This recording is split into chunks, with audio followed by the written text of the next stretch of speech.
and also see where we are as a nation. Good to have you today. My name is Mangicho Mola, and as usual, I have my colleague, Bwana Paul Kagi. Good to see you today. Good morning. How are you, Mangicho Mola? Fine, thank you. How have you been? It has been good. Week has been okay. I'm thankful to God.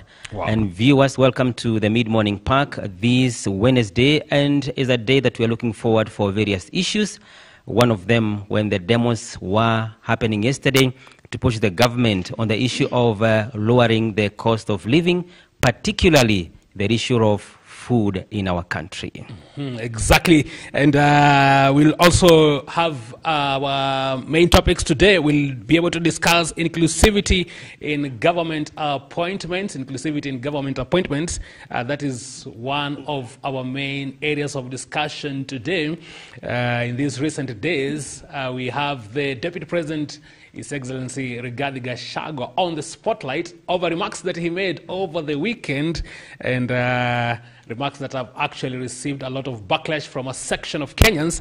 We want to see what that what those remarks mean for this particular nation. And of course, we also discuss the state of harmony in the country. We'll have our guest today, who is Bwana Anthony Mwizaga, who is also a political and governance expert, who will help us to be able to discuss and also make sense of our two areas of discussion. And the question that we are asking you, in today's show is, what's your opinion on Deputy President remarks concerning government, jobs and opportunities?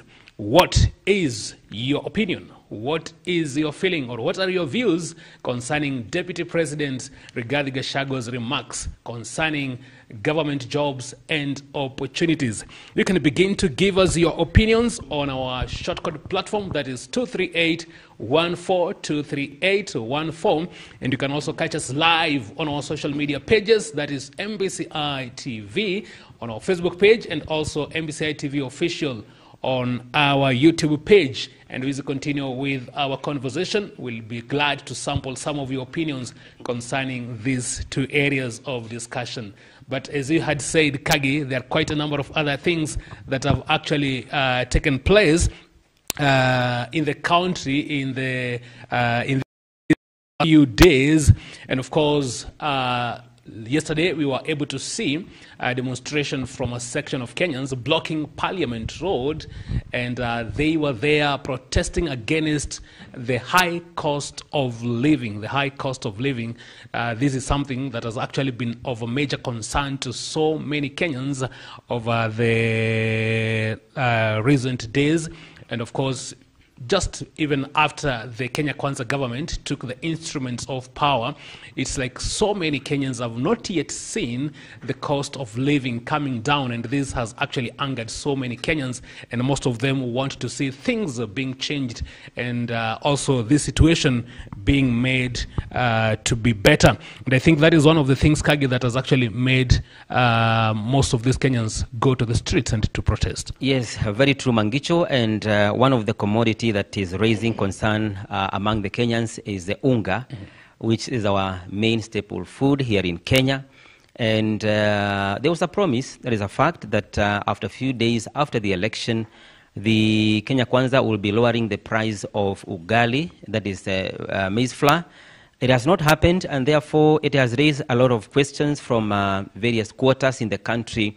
And that is why yesterday there were those demos, but they were disrupted by police, for they were not legitimate. And I believe for now, it's true, Kenyans are going through hard times, and even the opposition itself is trying to push hard in their meetings, public barazas, to be able to put to task the government, to be able to lower the cost of living among Kenyans, which I think is really bringing a lot of pressure from us.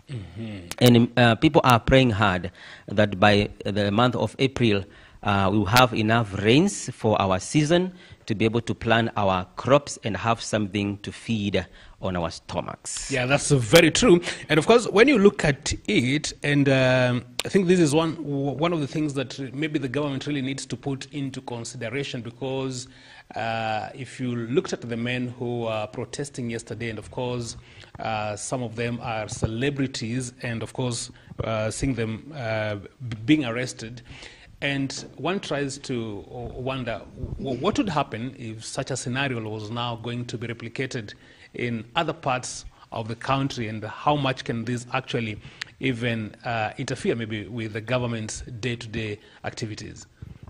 Yes, one thing that is lacking, Mangicho, on this issue, there is no communication from the government for a long time. I wish someone would be coming up as the government spokesperson, maybe Minister for Agriculture, or the President himself, or the Deputy President, to tell us something regarding to this problem. And if the government keeps mum all through, I think people are looking for answers for their problem. Yeah. And if maybe the Minister for Agriculture would come up and say, now this is what we are working on towards this issue, or maybe the Minister for Finance, or maybe the Minister for Planning, or the President himself, to be able to give us hope on what they are planning ahead. But I've seen in papers they are trying to import some food which don't have excise duty to be able to help to lower the prices. We need clarification on this matter from the government officials, right, instead of keeping mum. Yeah. Yeah, I think there is another story that has actually also made headlines, and this concerns the Chief Administrative Secretaries, popularly known as a CAS. This is a matter that had gone to court, and it had been stopped.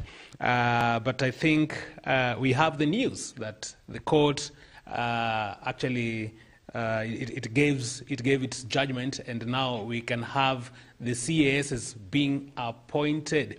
And we've seen quite a number of reactions as far as this particular subject is concerned, and so many Kenyans have also been angered, so many have been disappointed by those who have actually been shortlisted for these particular positions, because some of them are former governors, former senators, and most Kenyans are asking, why would they even try to go for those kind of opportunities, or even to apply for those kind of opportunities, bearing in mind that you have millions of Kenyans who are well qualified and who would actually even do very well in these particular positions, but you still see those who have already served and actually in top positions, they still want to garner for these very few opportunities. Yes, and I think, Mangicho, by the way the Deputy President responded to some issues regarding to appointment, which I think we'll be handling later, yes, is that the appointment for the CAS is outright payback time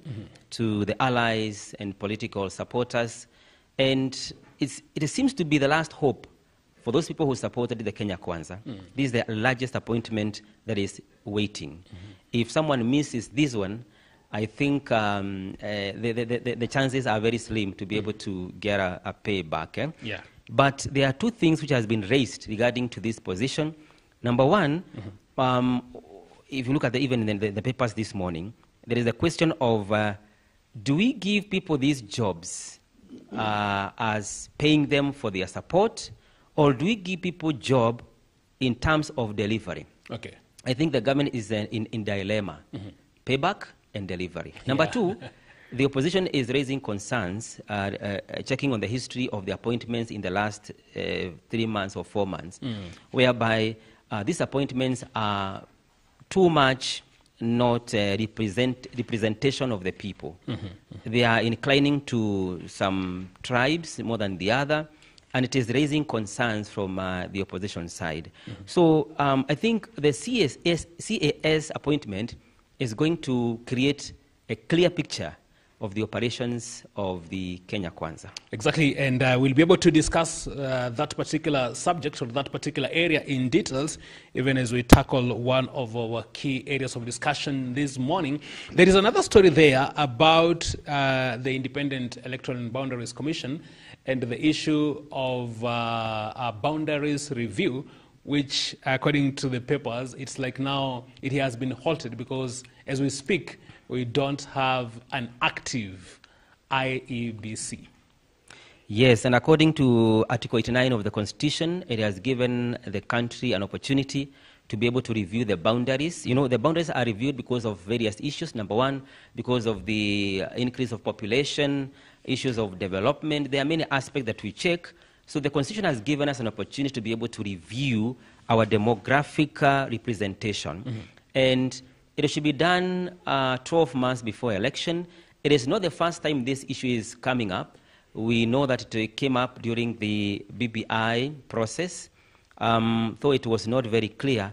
But the last time we had such an activity was in 2012. We had some boundaries reviews. It was the first time, so there were some hiccups, and the next one should not go beyond the year 2024.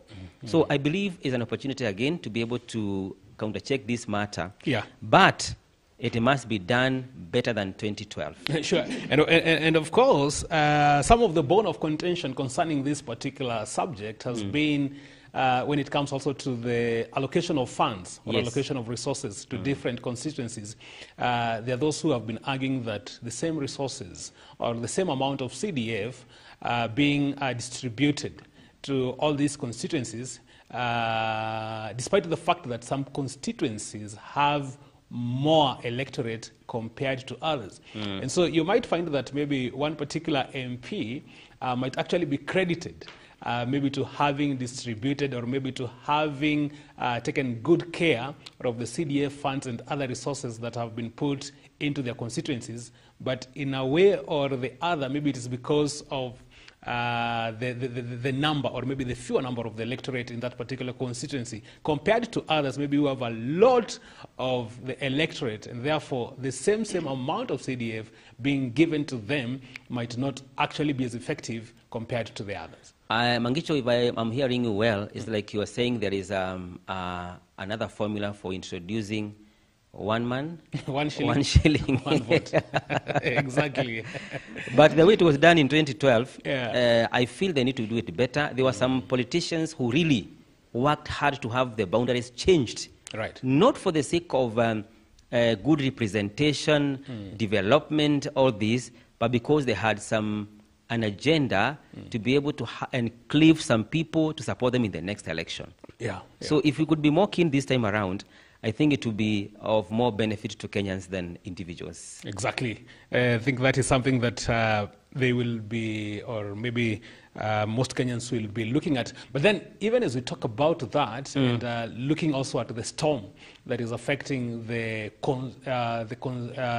constitution, or even how the next IBC will be formed, because even as we speak, there is already a lot of backlash and a lot of opposition to the selection panel exercise that is going to come up with a new team of IBC. So it's like this exercise is really going to actually face a lot of hurdles. And this is one of the reasons why the exercise has defunctioned, because of lack of electoral commission. I don't know how long it is going to take for us to have electoral commission in place, but we believe it's going to be very soon, now that there are no commissions. Once they're in place, we have the chairman, we have the commissioners. I think we are going to, the parliament is going to fast-track this exercise. Yeah, and the population has really risen, and therefore we need to countercheck these things. Again, there are some representations, Mangicho, some people who have representation which does not agree with the boundaries. Right. You feel that where you have been allocated as a constituency, you're supposed to be another constituency, not the one that you are right now. So all those things must be counter-checked to have the right people at the right place, even for ensuring that they are getting the services in the right manner. Exactly. And of course, interestingly, there are people who are also alluding that maybe, could it be possible that maybe some MPs are also fearing that if some of these constituencies, because there is a possibility that maybe some constituencies will have maybe to be joined, and maybe some MPs are fearing that they might lose their constituencies if maybe they were to actually look into a possibility of quite a number of constituencies being joined when actually doing the boundaries review. Yes, and that is where we have a major tug of war between the politicians. You know, a politician cannot allow you to interfere with the boundary if that boundary is risking their re-election in the year 2027. So there's going to be a push and pull among the neighboring members of parliament, because one MP wants to push the change of boundary because he knows in a certain area, if the boundaries are going to be enclaved to a certain area, I have a high chance of being re-elected in the next election. The other one sees, as you're saying, if it is going to be changed, this is a green light to lose the next election. So there's going to be a lot of push and pull. And of course, just before we invite our guest on the security matter, I think the exercise, the KDF was sent to the North Rift region, and at least there has been some calm. Yes. Yeah, we thank God for the order that has been put in place in that region. We have not had any incidences. The KDF and other security agencies are on the ground. I was going through today's papers, and I had a very encouraging information here that the Kenyan security are also involving the U.S. agencies to be able to help them in surveillance, satellites, to be able to monitor the bandits, and also to be able to follow up the financials of these people who are called bandits. And I think this time round, the nation is happy because, unlike maybe other times where we would also have news about innocent people being tortured or actually suffering through the hands maybe of the military, I think this time round we haven't heard of such news. Yeah, before we wind up this part, Mangicho, yes, the country is looking for the chairman of the EACC. Right. Yes, and there are some prominent people who have really applied for this job. The former Makueni governor, Kivuda Kibwana, Professor Kivuda Kibwana, want to be the chair of EACC. The former CITAM Bishop David Oginda is in the line, and also city lawyer Charles Kanjama, among others, want to be the so chairman. That means the term for the outgoing chairman, yes, that is Bishop Eliud Abukala, Emeritus? Yes, it's coming to an end. It's coming to an end. So they need to have another chairman. Wow. Right. Thank you so much, and so much for that. I think at this particular point, we want to welcome our guest, that is Anthony Muithaga. He's a governance and also a political analyst, to help us go through this particular discussion today. Karibu sana. It's good to have you today. Asante sana Bwana Mangicho. Yes. Yeah. How have you been? I'm well, thanks for asking. Thank you so much. And of course, I know there are those areas that we're going to discuss, the major areas that is to do with inclusivity in government and state appointment, and also opportunities, and also the state of harmony in the country. But among the other issues that we have just highlighted with Kagi, maybe what is it that has actually caught your attention? Good morning. Thank you, Mr. Mangicho and Kangi, for inviting me to this show. Right. I hope I'm loud enough. Sure. Yeah. The nation is in a dilemma.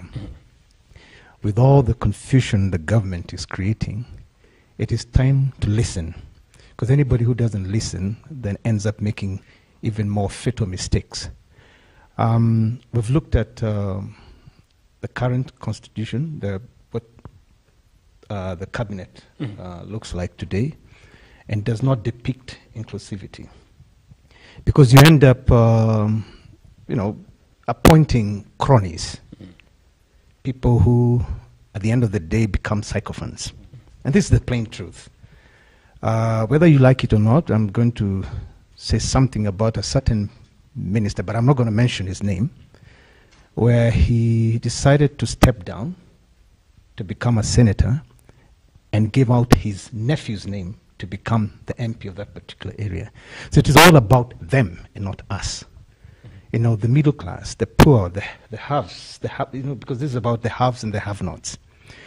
The other thing is about those who merit to be appointed. You ask yourself whether indeed people go through that professional process of appointing people, and they'll tell you whatever happens in parliament is just a gimmick. It is already decided, so that if it's Mangicho today, it's a done deal.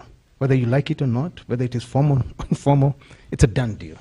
And it's unfortunate for this country, because we have very well educated people out here who cannot find jobs because they don't have money to give out as bribes, and they don't have godfathers. So they end up looking for jobs between 5 years. Well, we are lamenting, there are no jobs in this country, yet they're very qualified. But who will listen to them? And this creates this great wedge between the haves and the have-nots. Okay. And I don't think we'll be able to bridge it anytime soon. Yeah, I think that's a very good way of looking at it. And of course, Bwana Mwithaga, this is coming especially hot on the heels of the statements that were made by the Deputy President, Rigathi Gachagua. And of course, maybe there are those who are of the opinion that maybe he should not be taken seriously. There are those who are even saying that is what he might have said, but maybe on the ground, every Kenyan is getting a job. What do you make of those statements, that Kenya is like a company, and there are those who have the highest shares, there are those who have the average shares, there are those who actually even don't have shares? The question is, a man at that level, would you be making such jokes? Because this country belongs to all of us, small and great, the haves and the have-nots, those blind and with sight. It belongs to all of us. We are natural shareholders of the company called Kenya.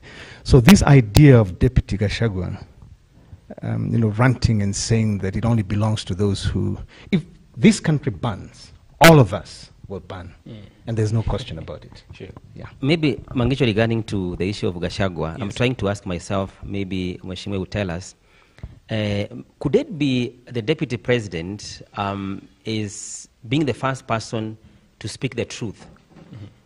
Because by look of the way things are being run in the government, right, from even in Kenyatta's regime, the Moise regime, Uhuru's regime, Kibaki's regime, now Ruto's regime, is it something new?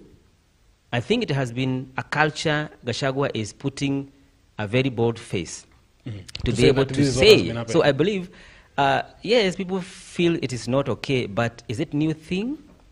It may not be new, but the truth is that you need to be guided by some wisdom. There are things you can say in public, and there are those that you say behind curtains. Because you see, the interpretation now is very different. And with the masses getting agitated by all these high taxation, lack of money, the Unga affair, will lower the prices, as nothing has been done. What we're experiencing is just an increase of almost everything. Then it may be very difficult to convince the masses that what the Deputy President said is the truth. And at this particular time, when there is that antagonism between Kenya Kwanza and Azimio. Yeah. And of course, Kagi, as you've asked, and of course, Bwana Mwithaga has actually responded very well, but that is a question that I think we need to find out, therefore, how is it supposed to be done, Mheshimiwa Mwithaga? Because they're saying, or maybe what is that if you go to an election, they're going to be the winners, they're going to be the losers. So how do you reach a particular situation, or how do you reach that particular point where those who form the government, if we can actually say, should actually enjoy the fruits of the election victory compared to those who didn't? The BBI document was set to solve that problem, winner takes it all. Unfortunately, some forces rose up against it and fought against it. The truth is that with a statement like that of the Deputy President, are you suggesting that those in that company will be wearing a certain uniform so that they're able to be identified that way? And those who don't belong to the company, because that's what happens with companies. Yes. Like now you have the MBCI T-shirt. Yes. It's obvious that I know you work for MBCI or you work for Kingdom Seekers or any other company. Is that what the Deputy President is suggesting? That is not going to happen because every single Kenyan is entitled to his rights and freedoms as enshrined in the Chapter 4 of our Constitution. And so we have the right to be served, right to services, to everything that happens in this country. Regardless of how you voted. And this is what I said. If this country goes up the flames, or, let's put it this way, it goes off the cliff, we all go down together. So we must learn to believe in the words of Dr. King when he said that nothing is more tragic than to stop at this point in Memphis. We've got to see through. whether we have our match or not, you need to be there. Because if we go down together. We go up together. That's the plain truth. Yeah, and I'm asking Mheshimiwa, if the Azimio is the one in power, would things be different? Would their government be more inclusive than the way we are seeing today? We'll still have the opportunity to criticize the government because that is our right. If a government is not able to fulfill the mandates of its office, you've been given that mandate by the people of this country, Yes. right? And you're not able to fulfill the promises of your manifesto, then you have no business being in power. Yeah. Because it's about promise and fulfillment. Yeah. Because, Kagi, before you come in, this particular issue, because as like you've said, and like we mentioned, it's like this is a problem that we've had, even in our previous governments, Yes. beginning from Kenyatta's government, Kibaki's government, whereby we would have complaints of maybe people from particular regions or even maybe from particular ethnic groups benefiting from these government opportunities, government and state jobs, as opposed to maybe to people from other communities. And it's like, do we need maybe to have our constitution being reviewed so that this particular problem can be fixed? Because like Mheshimiwa is saying, and of course, if you can actually even see in some of the appointments that have actually been made very recently by this particular government, it's like two main communities are the ones who are actually benefiting at the expense of more than other 45 ethnic communities. The truth of the matter is that it's about interests.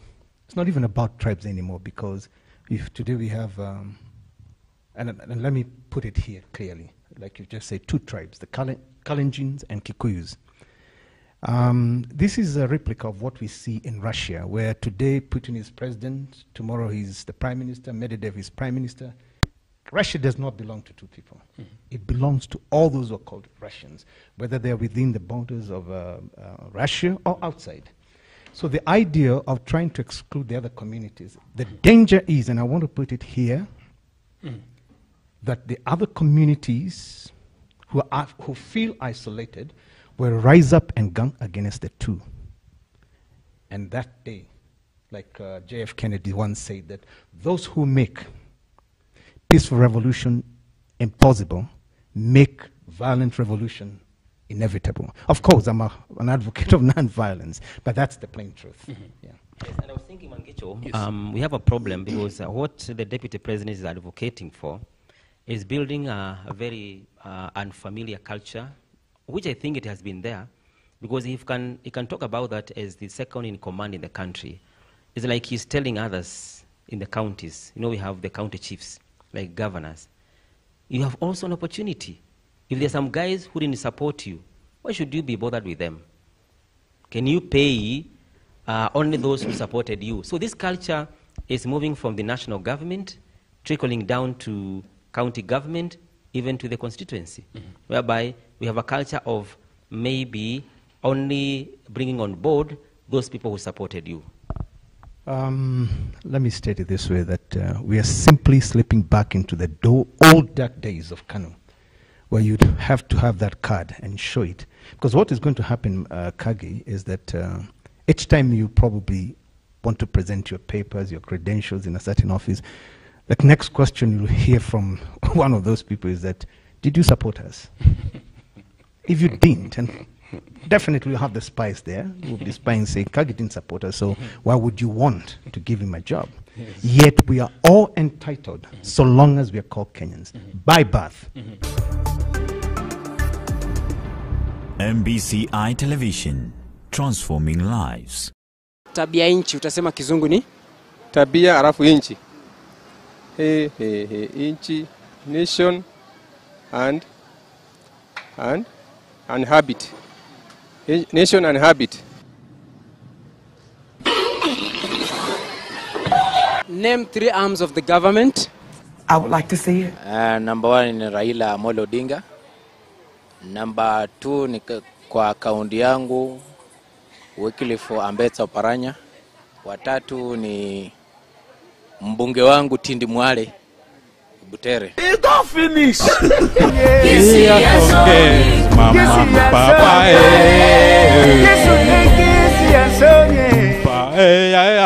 Ya songe kumama papa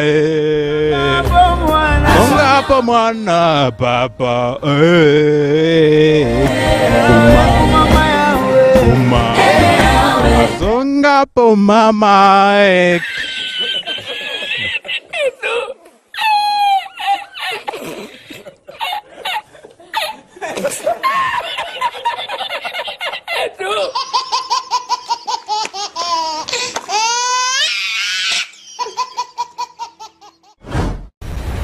Thus says the Lord God of Israel, let my people go, that they may hold a feast unto me. His Grace Prayer Missions, in conjunction with bishops, pastors and clergy in Kirinyaga County, invite you to a mega tent meeting in Mwea Dhimba Stadium from the 25th and 26th of February 2023. Guest music minister will be Betty Bayo.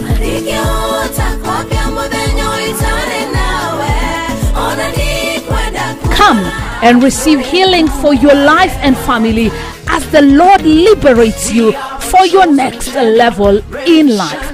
His Grace Bishop Michael Wanderi from CFF Kiambu will minister the word of God. The Almighty has given us a spirit of sound mind and power. Power of the Lord. Twainuka kinyume na nguvu zote za giza za kutupiga maisha yetu ya Come and experience a total turnaround for your life. Don't Times and seasons are ordained by our Maker. This season, He has ordained for us a refreshing time and encounter on the 9th Annual Transformational Conference 2023 at the Kamokonji Grounds in Nyeri, organized by PMI Family Church. From Wednesday 1st till Sunday 5th March 2023. Time 11 a.m. till 2 p.m., 4 p.m. till 7 p.m. daily. Host Bishop James and Mother Gashengo. Let it be upon you that you are going to overtake what others have been doing for many years. Because this grace must bring a difference in your life. Guest minister Archbishop Ruth Smith from the USA, Bishop Dave Okpe from Nigeria, Bishop Kim Nyarieko from Kisii, Apostle Andrew Nganga, worship minister Anne.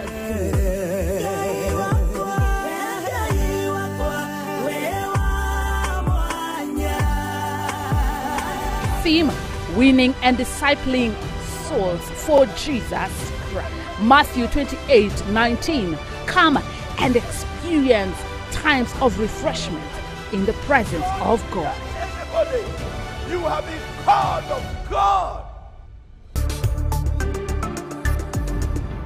MBCI Television, transforming lives.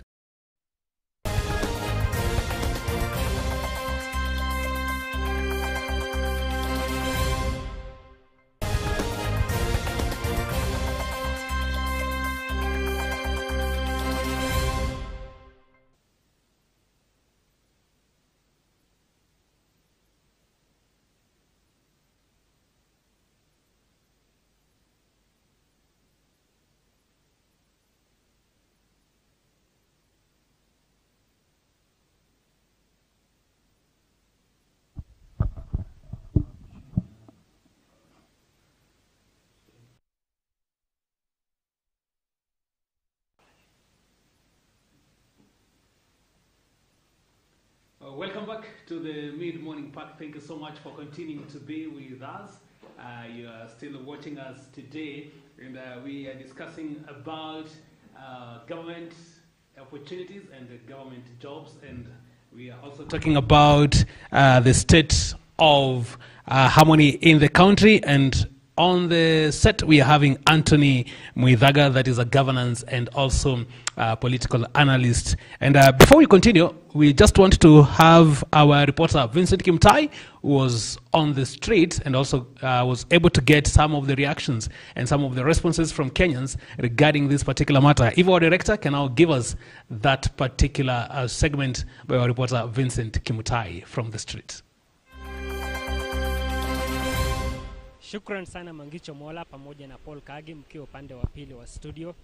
Na kama vile ambavyo mmeweza kusema, tuko hapa kuweza kuchukua maoni ya Wakenya kuhusiana na kauli ya naibu wa rais Rigathi Gachagua siku Jumapili. Rekea sauti. Ambapo naibu wa rais Gachagua aliweza kusema kwamba serikali ya Kenya Kwanza itaweza kuwatuza wale ambao walihangaika kuhakikisha kwamba serikali hiyo inaingia kwenye utawala. Vile vile Gachagua aliweza kusisitiza kuwa japo serikali ya Kenya Kwanza itahudumia Wakenya wote, wale ambao waliweza kuunga mkono serikali na kuhakikisha kwamba inapata utawala, wao ndio wataangaziwa kwanza, kisha wale upinzani wataweza kuangaziwa hapo baadaye. Na hapa hivi tutaweza kuzungumza na Wakenya kuhusiana na kauli hiyo ya naibu wa rais. Kwa majina naitwa Jane. Kauli yangu kwa makamu wa rais ni kuwa wakati wa siasa umeisha. Saa hii kila mtu atekelezewe wajibu wake kama Mkenya, si kama mkunga serikali mkono ama nini, kama Mkenya. Lakini si kusema ati kama sisi tuliunga serikali mkono, mambo yetu yapelekwe mbele. Kama hatu kuunga tukandamizwe. Sisi zote tufanywe kama Wakenya equally. Hiyo maoni yake iko na ukweli, sababu hata mkienda kuinda mshike swara, mwezi shika swara tena, mkisha shika swara muanze kugawia watu wengine. Hiyo itakuwa kweli. Kwanza wenye walimchagua kwanza wapewe nafasi, wengine kama kuna zingine zitabaki wagawiwe. Hiyo itakuwa, na hiyo ilikuwa gawiwa hao wengine ni kama kutafuta ile kula ilikuwa pande ile nyingine waivute kwao. So ni mzuri kidogo wagawiwe wenye walikuwa nao, tena pande hii nyingine tena wasisahau sana, sababu sisi wote ni Wakenya. Sana katika kutekeleza miradi ya maendeleo, unafikiri serikali inapaswa kutekeleza miradi ya maendeleo kote ama? Hiyo maendeleo ni ya kila mtu, sababu Kenya ni moja na sisi wote ni Wakenya. So kama ni upande ya maendeleo ifanywe kila mahali. Yes, kulingana na vile rais aliongea vizuri. Rais alisema atafanya kazi na kila mtu pasipo kwa kuangalia mrengo uliopiga kura. Rais akasema atafanya kazi na kila mtu Kenya mzima. Sasa hawa wa upinzani wao pia, wao pia ni Wakenya. Na wao pia wakati president anapofanya na wao kazi, hiyo pia ni ishara kubwa ya kuleta Kenya pamoja na kazi ifanywe kwa moja pasipo kugawa wengine na nasi wengine.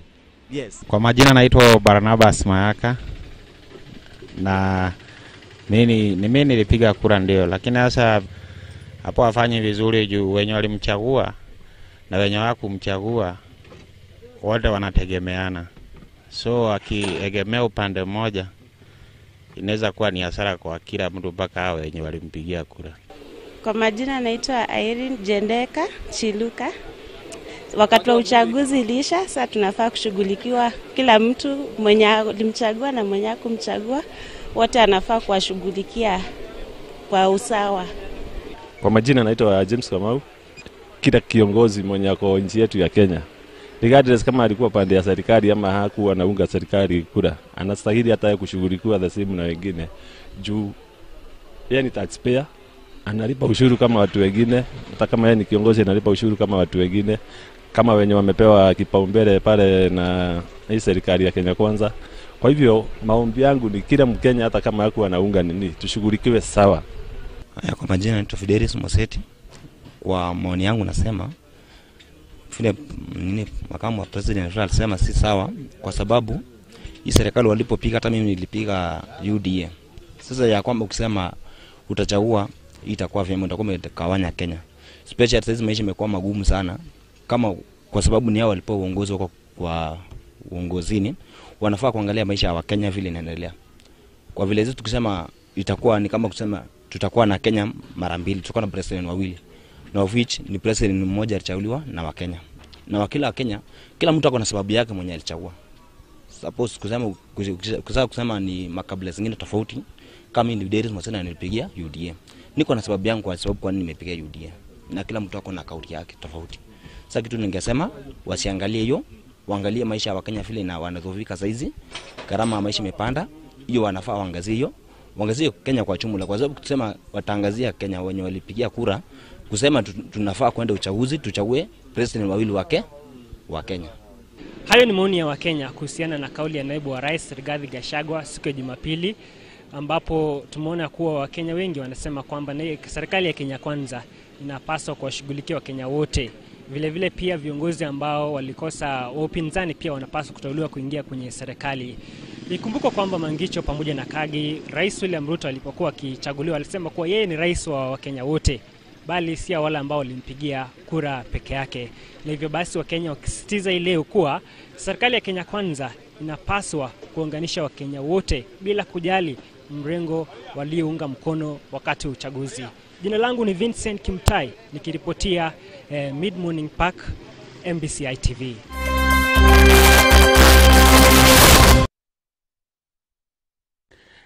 Well, that is our reporter Vincent Kimutai, right from the streets across the country, and talking to Kenyans. And Kagi and our guest, Bwana Mwithaga, you've heard Kenyans. They've responded to that particular matter.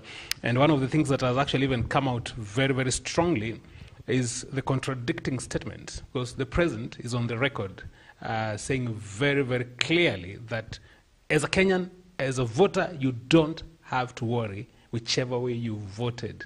You have equal rights of getting the opportunities that the government is going to give.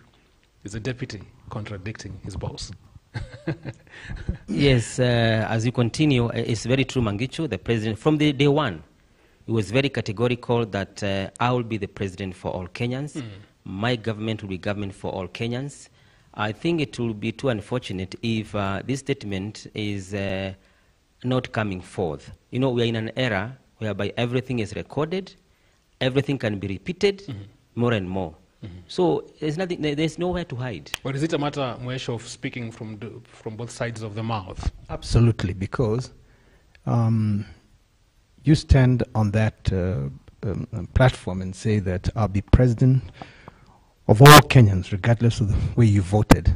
That's, well, it's easier said than done, because the deputy president, Gachagua, is doing the very opposite. So that tells you what happens behind curtains is a very different story from what you want to play to the gallery. Do you think the deputy president has the blessings of the president in those remarks that he makes? Well, I'll put it this way, in a more, let me put it this way, they are conjoined twins. I don't think so. This is something they discuss, because I don't think they do things separately. Yes. Yeah. They are conjoined twins.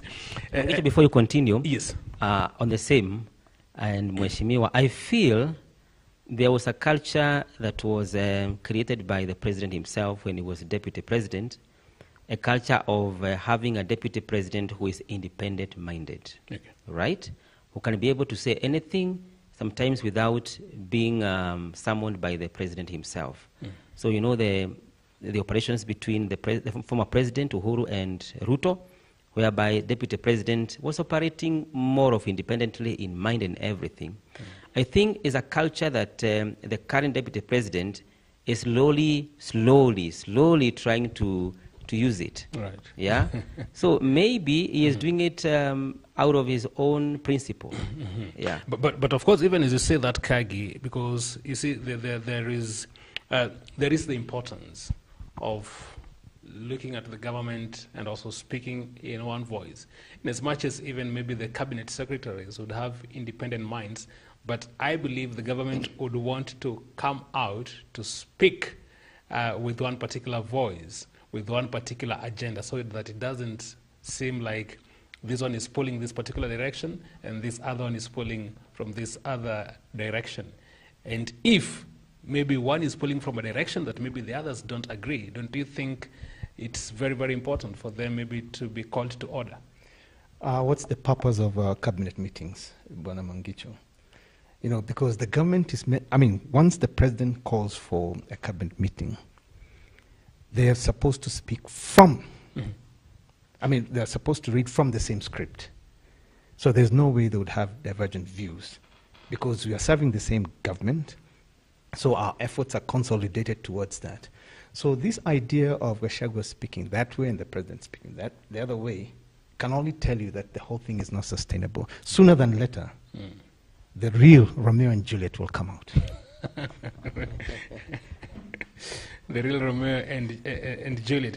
So, but Kagi, and I believe we should also be able to talk about this, because even as we talk about these opportunities, there are people who are saying this one does not really even come down to the average Kenyan. That even when you talk about these appointments, when you talk about these opportunities, it's still going to those maybe who are in higher positions. When it comes to the local mwananchi, regardless of how you voted, regardless of who you voted for or who you elected, you'll still that they are still going to suffer. And there was a time we had discussed this before, whereby if someone is given an appointment of a CS from your tribe or from your region, psychologically you feel that like that position is yours. But things on the ground are not like that. For example, take for example a CS for agriculture, Munya, who is in Meru. You know, people from Meru may feel that the CS is ours, we are entitled to many things. When it comes to the real situation, it's very different, you know. When we are other peoples from other regions are suffering from high cost of living, food prices are high, the same case applies to people from Meru, all right?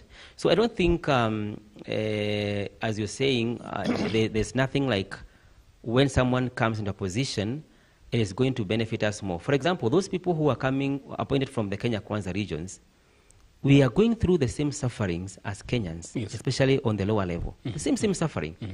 Whether you are in Azimio, whether you are in Kenya Kwanza, we are going through the same challenges as mwananchi wa kawaida, and there's nothing that is going to change. Yes. So what do you make, therefore, of the statement? Because the Deputy President, Mheshimiwa, he made that particular statement, I think it was in Kericho County, Kipkelion constituency. And he told the masses there, those who had come to that particular meeting, that because you are the ones who invested in high shares to this particular government, it's your time now to first of all benefit before the others who didn't come in. And the masses were like, yes. It is time we demystify these mythical fairy tales of, because I have been elected or been appointed to a certain position in government, that particular office belongs to the people of Kericho or Nakuru County. It doesn't work like that. You see, at the end of the day, you're a public servant. You're meant to work for the public. Because as soon as you leave that office, someone else will occupy. So whatever the Deputy President is saying is probably to hoodwink these people who purportedly voted for them, because they know once an opposition rises from within, it will be unstoppable. And it's not serving the country. That's not the way to serve the country, where you engage for a whopping 6 months in settling scores, an agenda of vengeance. It's not going to help us. Yeah. Yes, and talking about vengeance, because there are also statements that had been made by other leaders, and they have also also been on the spotlight, like the Senator for Kericho, Aaron Cheriot. He made the statement that it is not right for those who are in opposition, the opposition leaders, to criticize the Kenya Kwanza government, or maybe to insult, quote in quotes, the Kenya Kwanza government, and then only to, after 2 or 3 days, they are seen in some of these offices, in some of the cabinet secretary offices, trying to look for government projects or trying to marshal for government projects. And I also had the cabinet secretary also for roads, that is Kipchumba Murkomen, also alluding to the same kind of sentiment, that if you're not going to talk well about the president and also the Kenya Kwanza government, it's not right for you to come to my office and also look for development projects? Does this country belong to just a few or all of us?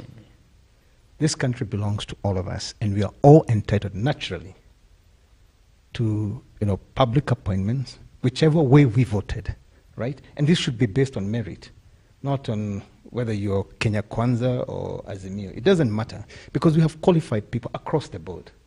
So whatever chariot, and it is the same chariot, I think, who say that Raila asilete maandamano Kericho kama yeye ni mwanaume. You don't threaten a person of that status unless you do not know Raila and unless you've not lived in this country.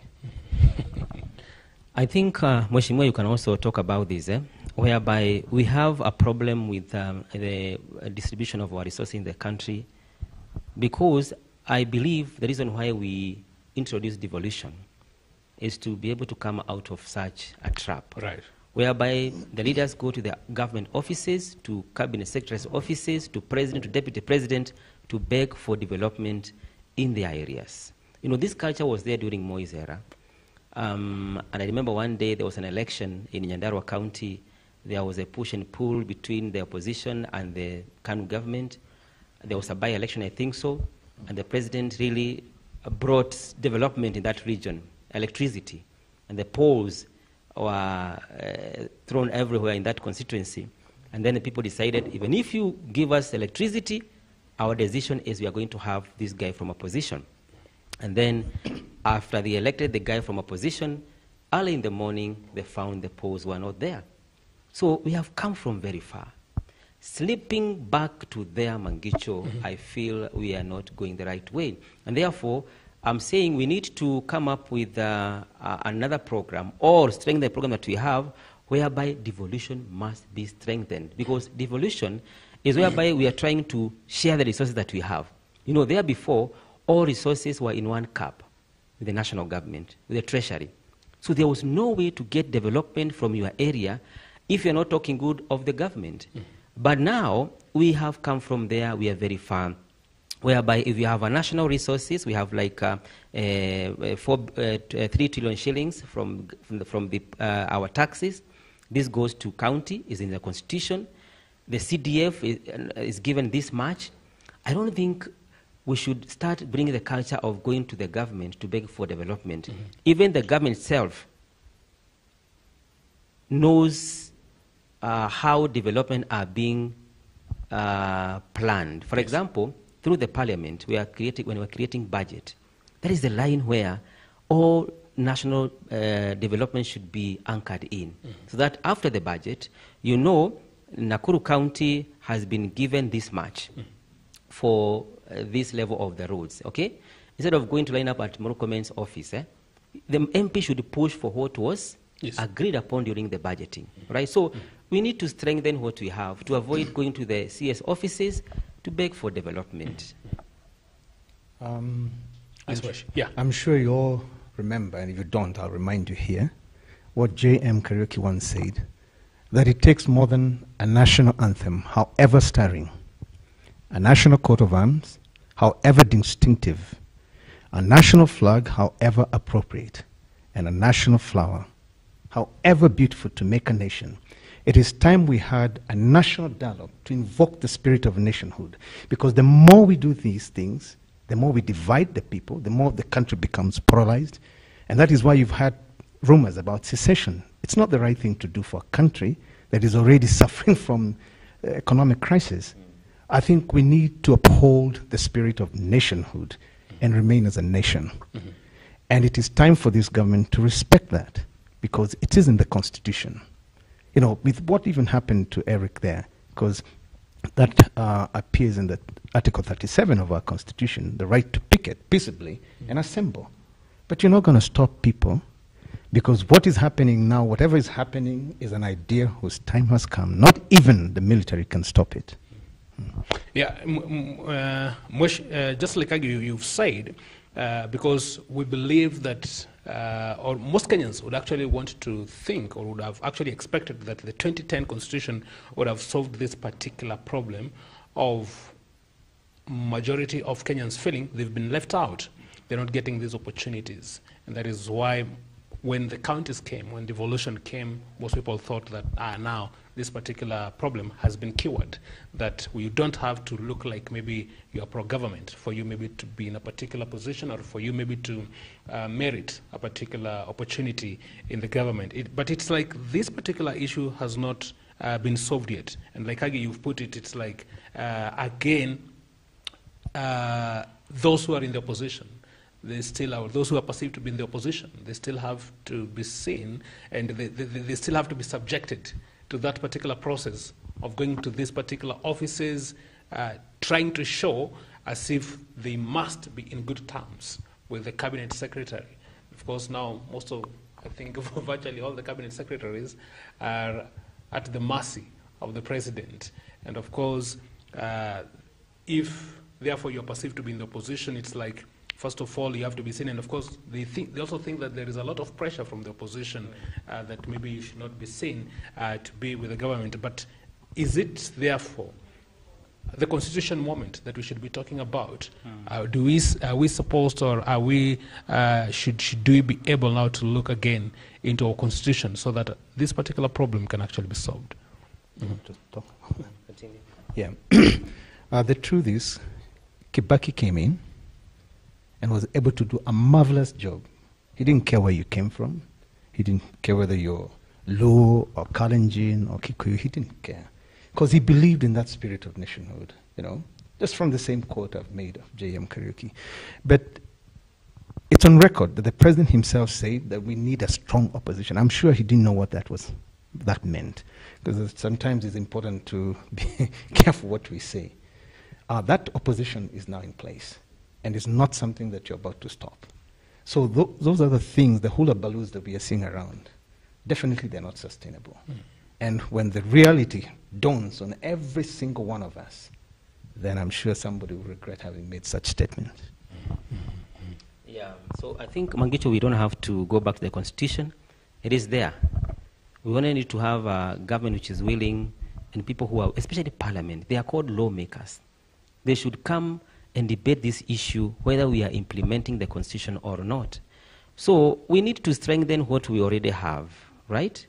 Because if you are not careful, why did you waste all the time to create that Constitution which we had pushed for many decades? And then when it is in place, it is becoming difficult for us to be able to implement this Constitution. So our main job should work out ways to be able to implement the Constitution and to strengthen it at all levels, right? But of course, Kagi, the fear has been, and of course, Moishu can also contribute on that, and that is why even when you see the situation in Parliament right now, because the Kenya Kwanza government controls the larger numbers in both houses, and if they were to pass maybe a particular bill and or maybe want to pass a particular motion, they would actually have it very easily because of the large numbers that they occupy in both houses. And I wish that Parliament would have stayed the way it was after the election. You know, it would have given the government enough opportunity, or the opposition enough opportunity to be able to countercheck the government. You know, if you don't have a good numbers in opposition to be able to push the government to implement the agendas of the country, I think they have good will for our country, opposition, to help us to be able to push some of these things. If you cut their legs in Parliament, what is going to happen? You are going to deny them a voice. So I think it is too unfortunate that the Parliament now is heading to 2/3. And I think that is the target. Maybe after the end of this year, the people who are the parliamentarians who are supporting the sitting government will be 2/3 or 75% to be able to become easy for the government to pass its agenda in Parliament. To me, I feel it is too unfortunate. We are going to lose everything as Wananchi. Well, 2/3 because of greedy MPs. You know, the question is, who do MPs represent in Parliament?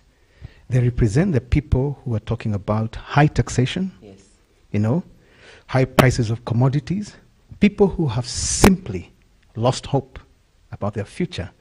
And so by telling us that you're just about to achieve 3/3, who are you achieving it for? Because you didn't send yourself to Parliament. Someone sent you to work for him.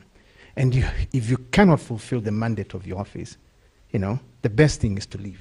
Yeah. I'm sure we'll get other people to put in there. But you see, again, those who are electing these guys, we wananchi, I think we are either ignorant or highly misinformed, especially when it comes to electing our leaders. We don't elect our leaders when we are sound-minded. Have you ever known that most governments don't support civic education? Yeah. Because they know once you enlighten people, it means you've empowered them with knowledge, and they'll be able to ask questions.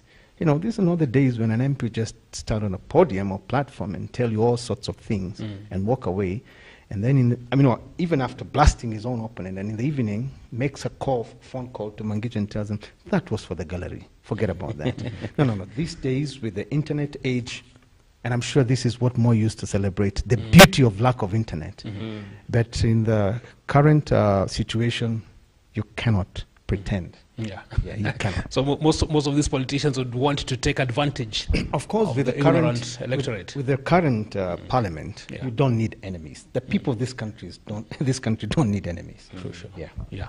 Now, still talking about the appointments and looking at what has also been trending and has also elicited a lot of debate, and that is the shortlisting of those who want to be CSs or the chief administrative secretaries. And we've seen names of those who are in leadership in the other dispensation. There are those who are governors. There are those who are senators. Others had also been serving in other government positions, and they've already been shortlisted for that. And Kenyans are up in arms. Mheshimiwa, what is your take on this? This is what one would refer to as a plethora of cronies, because you are rewarding your cronies. And at the end of the day, some of these people are not able to perform. I don't know, I would want you to substantiate this, whether it is true that Joseph Kenya has been recalled. Is it true? Yeah, but they also saw it. Yeah. Is it true? Yes. Because if it's true, that sends mixed signals. Okay. Someone is sleeping on the job. And so if he's sleeping on the job, the best thing, because there's too much heat in the kitchen, why don't you just leave and leave it to the right chef? Yeah.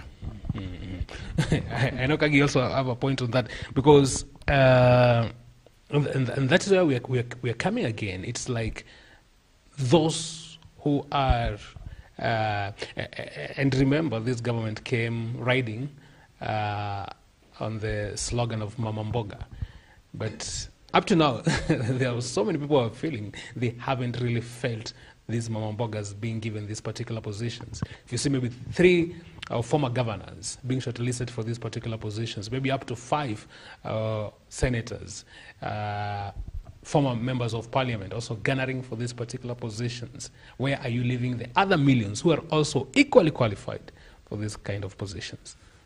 Are you suggesting that we don't have other Kenyans who are qualified that could occupy these offices? Because we have well-educated people, even among the youth. So this idea of rewarding politicians, someone who failed as a governor and wants now to become the next SCS, I don't think it is going to work for this country. You're simply messing up. And this is why, probably, if it is true, you have no choice but to recall Joseph Kenya, if it is true. Yes. On the same, maybe Mheshimiwa will respond to that. I feel the common mwananchi doesn't care about that, and he is not even concerned. Yes, everybody talked about Mama Mboga and Buddha Buddha, our politicians. They are going to support them. And after election, we have not seen much of them being given these appointments. You see, as the Mheshimiwa is saying, you want to maybe to award your cronies, or maybe you want to, give your friends opportunity. But have you heard anywhere the common mwananchi complaining about being left out? Nowhere. It's like someone who is living in poverty. And this person has gotten used to poverty in a way.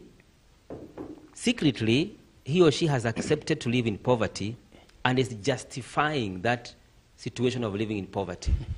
So it doesn't feel like it's no longer a bother to me if I'm going to leave poverty. I'm okay, I'm used to this, So I feel the common mwananchi is not bothered with what is being done.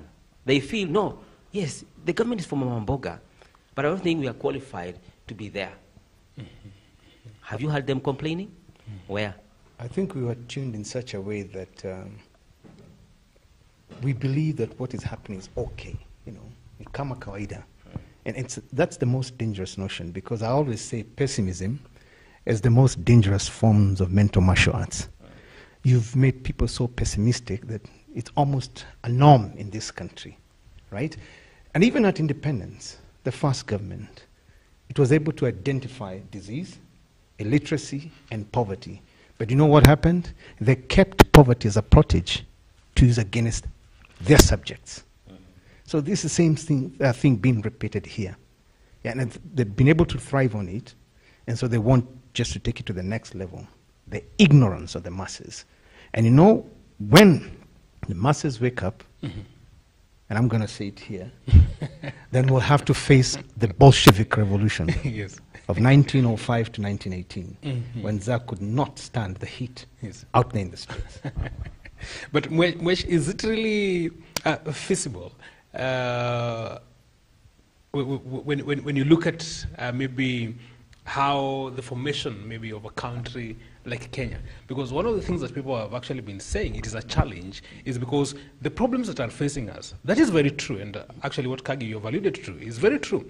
The same common man in any part of this particular country, talk of North Rift, talk of Rift Valley, talk of Central, talk of Nyanza, talk of Eastern, you'll still see them facing the same problems. If it is high cost of living, the price of unga will be the same in Rift Valley, it will be the same in Nyanza, it will be the same in Central.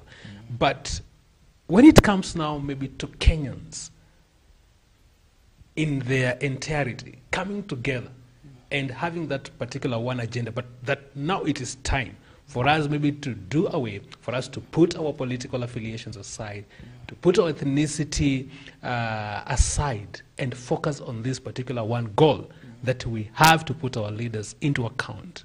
Is it really possible? It is possible. Hunger and suffering knows no tribe. So once that becomes the epitome of any revolution, it's unstoppable. This time it won't matter whether you're Luo, whether you're a Kikuyu or Kalenjin.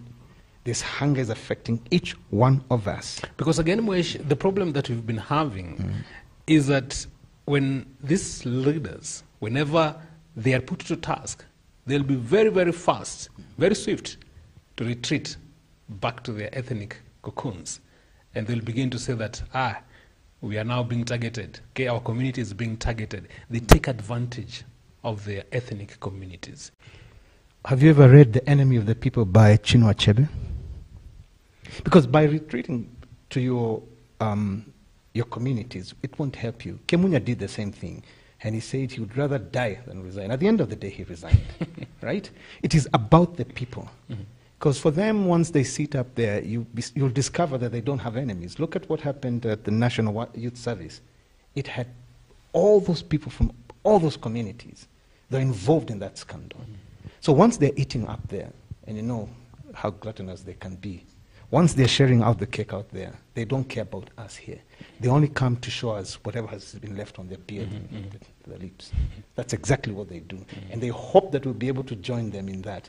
No. It's not going to happen this time around. Yeah. So it's very important. It is possible. It's possible. It's possible. And Kenyans should wake up to the fact. You see these small things that are happening. Eric Omondi, and this morning there's something on YouTube, people revolting, Hakietu. Once put together, that forms one of the most dangerous atomic bombs this country will experience. I think that is something that really needs to be looked into, and it's a major area. And of course, we also want to look at the other area, and of course, still related to this, and that is the state of harmony, because since the election, and this is now what we are seeing currently happening in Mheshimiwa, whereby it's like we still have the two factions. It's like, I don't know how you'd call it, but it's like, again, we are now back to the campaign modes, okay, where we have Azimio with their meetings, and also the Kenya Kwanza now, during the weekends and also even during the Sundays, also having meetings. Now, we know that we are coming from an election that was quite divisive, because even the margin was quite narrow. And what do you think is the state of harmony, even as we talk about the meetings from these particular factions of Azimio and Kenya Kwanza as we move on? I think the idea of harmony is history, because when Raila, that is 2020, he kept quiet for 100 days. He did not interfere, and he made his promise. I will be quiet until 100 days are over. When they are over, he was simply reminding the Ruto administration that you've not done this, you made these promises, you've not been able to deliver. It's as simple as that. And because we have also disguised our national prayers, what do you expect the other group to do? They'll do the same thing. Mm-hmm. So we are back to where we started from. We are back to 2020. Mm-hmm. Yes. Yeah, and I think this problem sometimes, and most of the time, comes from our leaders, Mangicho. I remember Honorable Kalonzo Musyoka, before the election, he said one statement that once they are elected, he was hoping to be in the government, to win the election. He said he is going to start campaigning for 2027 immediately. Okay. I remember very well. And therefore, sometimes we may want to keep away from this, but the architect of our politics, they are already, after election, they're already planning their next move, even from the lower level, from the county, from the constituency, from the ward. Everybody is now, as much as they are doing something on the ground, but they are looking there ahead, 2027. And it will be too unfortunate that, again, after having a very heavy period of campaigns, again, we are thinking of another election when we are having a chunk of problems in our republic. I think the main problem is our politicians. Again, I think we should blame us as media, because we are the ones who engineer these things, right? For example, I was going through papers during the weekend. They were talking about the issue of the Deputy President Gachagua in Mount Kenya region and the Kiharu MP, Didi Nyoro. Mm-hmm. And the way I was reading those stories, the media is trying to create a situation of something, yes, to be able to carry on their, in the 5 years. So you see, it might be there, but it is being publicized by media. Mm-hmm. That means they want to create something in Mount Kenya again, and it starts small, but after 1 year, it will be a big issue in that region. And maybe it was not there. And maybe it's something that was not there. Yes. Again, when we pick our politicians who are talking about 2027 as media, we publicize these stories, we put them weight, we discuss them. I think also we are creating that environment because people trust media so much, whereby we give them great platforms, good stories, juicy news about the 2027, and therefore become the biggest contributors to making our country to be in a political cycle. It's too bad. And actually, something else that is also very important, Mheshimiwa, to also look as far as this particular matter is concerned, and actually, again, the Deputy President, His Excellency Rigathi Gachagua, is on record saying that the opposition meetings are disrupting government agenda and government projects. So what do you make of that kind of a reaction? I don't think Azimio rallies are interfering with anything, because it's on record. The president himself said, we want a strong opposition. I'm sure he knows what he was saying. If he doesn't, then it is unfortunate, because there's a case of be careful what you wish for. They're not in any way, you see, because it's very clear in the Constitution we have a right to picket, to demonstrate, to assemble peacefully. And I've even insisted that whatever rallies we have, let them be non-violent and peaceful. And I think Azimio has been able to maintain that. There's not a single day we've had someone has been robbed or someone's properties has been looted. No. So it is important for the government to know that You can't fight an idea whose time has come. Let's take a short break at this particular point. We are still coming back. You're still joining us right here on MBCI TV, the Mid-Morning Park. We are discussing matters, inclusivity in government appointments and also jobs and the state of harmony in the country. We are coming back after this short breather.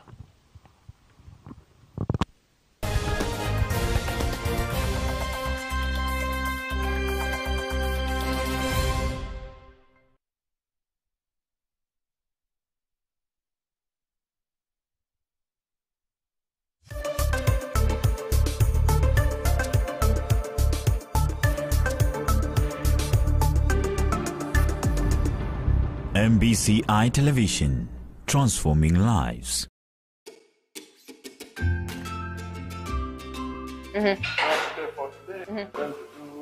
Chicken pizza. Chicken pizza. Okay. Pizza kule nyumbani. So kusema hii ndo inaanzanga kwanza unaanza na unga pale. Ikirelax uko hapa na kuku wako ama kama ni beef pizza. So unafanya tu process ni the same tu, ndio? Okay.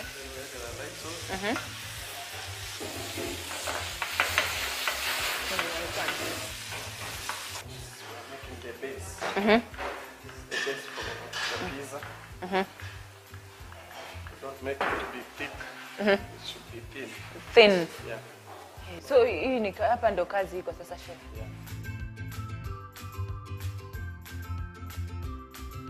So pizza ndo hiyo sasa iko ready chef eh? Sasa kabisa for 15 minutes pale kwa oven ama kwa moto wako. Wow. So hivi ndo inakatango hivi.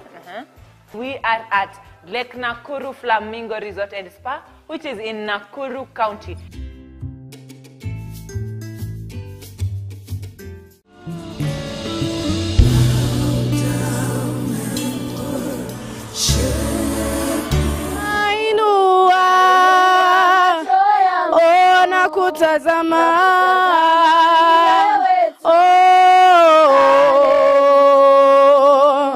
Best of Worship culmination this Saturday.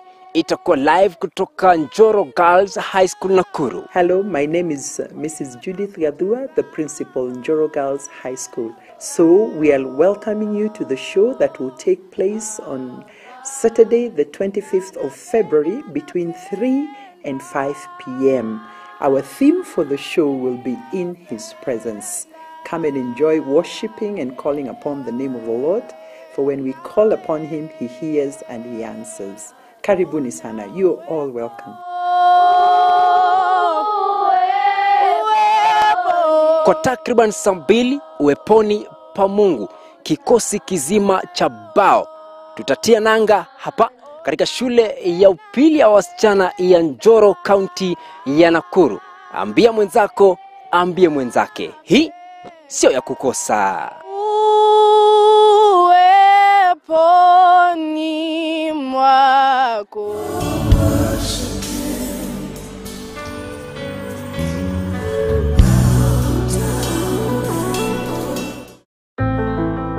Things do happen.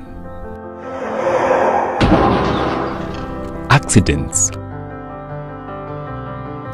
fire, injury, name them. That is why you need to insure yourself, your loved ones, and your property. With Mima Insurance Brokers Limited, you are in good hands. We give you motor vehicle insurance, medical insurance, property insurance, fire and burglary insurance, pension, crop and livestock insurance, personal accident insurance, and many more. Call us today on 0714 660000 or visit our offices along Oginga Odinga Road opposite Nakuru State House main gate. Mima Insurance Brokers Limited, the insurance that works for you.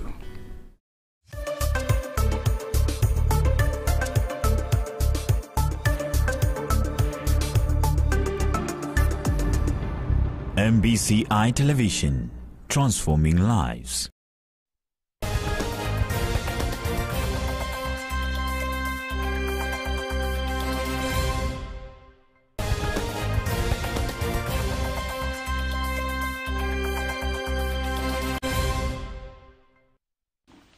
Welcome back to the mid-morning pack. Thank you so much for still being with us right here on MBCI TV.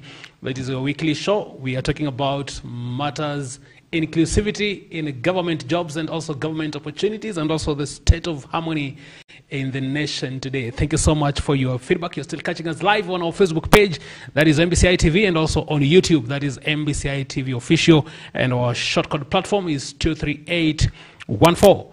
On the set, we are having Anthony Mwithaga, who's a political and also governance expert, helping us to make sense of what you're talking about today. And Mheshimiwa, there is a point that you are making. But as you look at these particular meetings, do you think both sides, because most Kenyans would want this particular government to be given the time so that they don't have any excuse when we come to 2027 and maybe they say that we were disrupted. Okay, the other side did not give us easy time to work for Kenyans. Do you think it is important that both of these meetings that we are seeing, especially during the weekends, to be stopped? I don't think so, because Kenya Kwanza promised there will be some sort of miracles after 100 days. You know, one has to be very careful, and especially when you're president, because you're talking about the whole country. I'd want to be taught about some of these miracles. This caused Azimio to start questioning the promises they made. Because it's not Azimio that made the promises, it's Kenya Kwanza that made these promises. And yes. So in the capacity as the opposition, they had no choice but to ask those questions. So I think Kenya Kwanza realized, hey, these things are not going as according to plan. So the only way is to counter, in quotes, through national prayer. And then what is said on the platform, you ask yourself, is it the right thing to do? Because then we have defiled the sanctity of the pulpit. Yeah. And therefore that means that even as we continue, therefore, we are not going to see our harmony as a country being or actually growing or being encouraged, because now what you're going to see is that most of these meetings by the opposition will go to the opposition strongholds, and most of these other meetings by the government will also go to the government strongholds in relation to how they were voted in for, and therefore raising or actually causing a lot of disunity in the nation.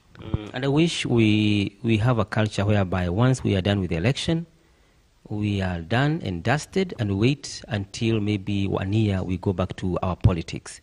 That one would really heal our nation. But you see, we have come from a very, very competitive time, and then after that, again, 6 months down the line, we are back on the ground campaigning, and we have 2 meetings, pro-government and anti-government. And you see, when this camp goes to their meeting, they want to speak ill of the other team. This team, when it goes to the meeting, speaks ill of the other team. And all these meetings are attended by Kenyans, right? So sometimes it becomes challenges to be able to harmonize our society because of the way we conduct our politics, right? And again, I think even the operations of our institutions like parliament, judiciary, all these, they matter a lot in terms of harmony, right? Because if you don't conduct our activities properly, and everybody is seeing, then people feel now we are being left out, we are being targeted, blah, blah, all those things.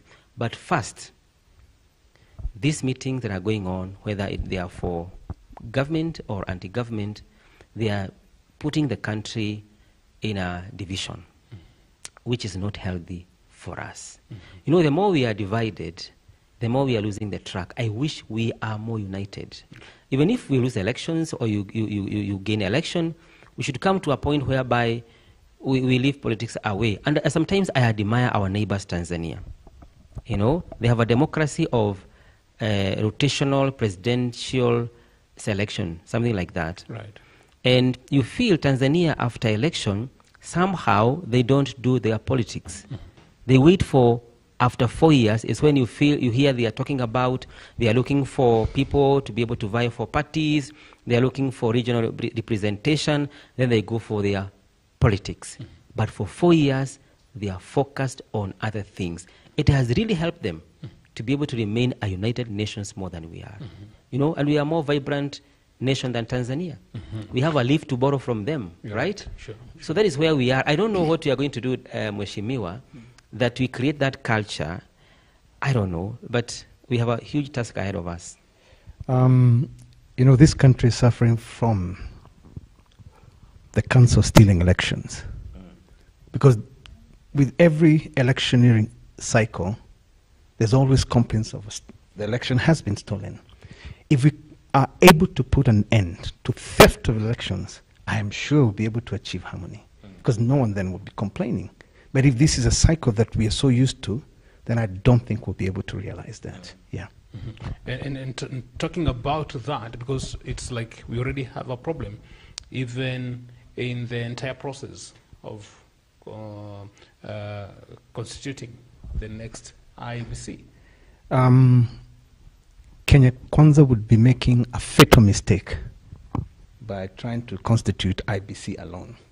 Because I think this will be one of the triggers that will cause problems in this country. Because then if you're constituting this IBC, it means you're going to put people who are pro-you, you know, the pro-Kenya Kwanza government.